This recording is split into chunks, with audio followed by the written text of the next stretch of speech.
U.S. newspapers to Trump, "We're not enemies of the people." The Boston Globe, which set the campaign in motion by urging the unified voice, had estimated that some 350 newspapers would participate. New York AP, newspapers from Maine to Hawaii pushed back against President Donald Trump's attacks on fake news Thursday with a coordinated series of editorials speaking up for a free and vigorous press. The Boston Globe, which set the campaign in motion by urging the unified voice, had estimated that some 350 newspapers would participate. Ad choice advertising and read invented by Teeds they did across the breadth of the country. The Portland, Maine Press-Herald said a free and independent press is the best defense against tyranny, while the Honolulu Star-Advertiser emphasized democracy's need for a free press. "The true enemies of the people and democracy are those who try to suffocate truth by vilifying and demonizing the messenger," wrote the Des Moines Register in Iowa. Advertisement in St. Louis, the Post-Dispatch called journalists the truest of patriots. The Chicago Sun-Times said it believed most Americans know that Trump is talking nonsense. The Fayetteville Observer said it hoped Trump would stop, "But we're not holding our breath. Rather, we hope all the president's supporters will recognize what he's doing, manipulating reality to get what he wants," the North Carolina newspaper said. On Thursday morning, Trump again took to Twitter to denounce fake news. He wrote the Boston Globe, which was sold to the failing New York Times for $1.3 billion, plus $800 million in losses. Now the Globe is in collusion with other papers on free press. Prove IT, that followed this tweet from the president. "The fake news media is the opposition party. It is very bad for our great country, but we are winning." The Morning News of Savannah, Georgia, said it was a confidant, not an enemy, to the people. "Like any true friend, we don't always tell you what you want to hear," the Morning News said. "Our news team presents the happenings and issues in this community through the lens of objectivity. And like any true friend, we refuse to mislead you.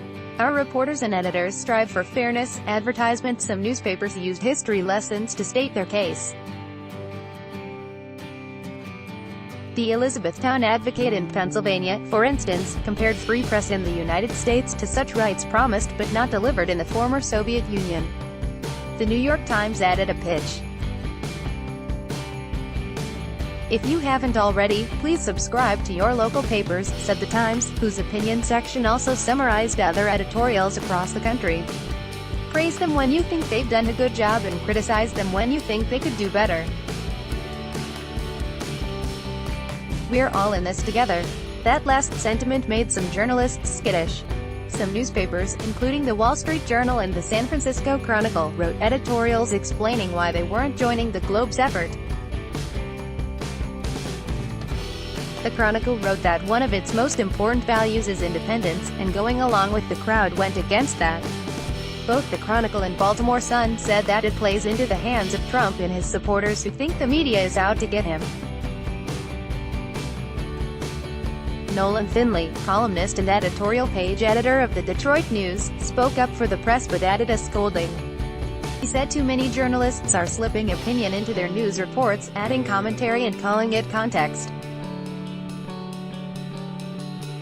"Donald Trump is not responsible for the eroding trust in the media," Finley wrote. "He lacks the credibility to pull that off. The damage to our standing is self-inflicted." The Radio Television Digital News Association, which represents more than 1,200 broadcasters and websites, is also asking its members to point out that journalists are friends and neighbors doing important work holding government accountable. Advertisement. "I want to make sure that it is positive," said Dan Shelley, the group's executive director.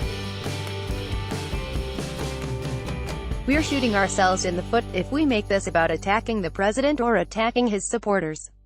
It remains unclear how much sway the effort will have." Newspaper editorial boards overwhelmingly opposed Trump's election in 2016. Polls show Republicans have grown more negative toward the news media in recent years. Pew Research Center said 85% of Republicans and Republican-leaning independents said in June 2017 that the news media has a negative effect on the country, up from 68% in 2010.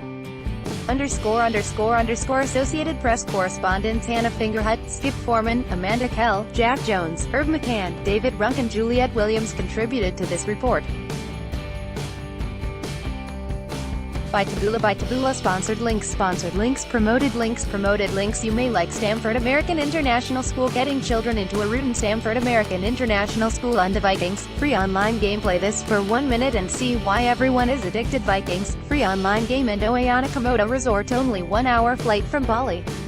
Discover the spectacular Labuan Bajo Ayana Komodo Resort and the new paper Mathather responds to Joe Lowe's comments about 1MDB linked yacht. The new paper Undo Enjoy Compare. This is the last VPN you are going to need, and it's on sale.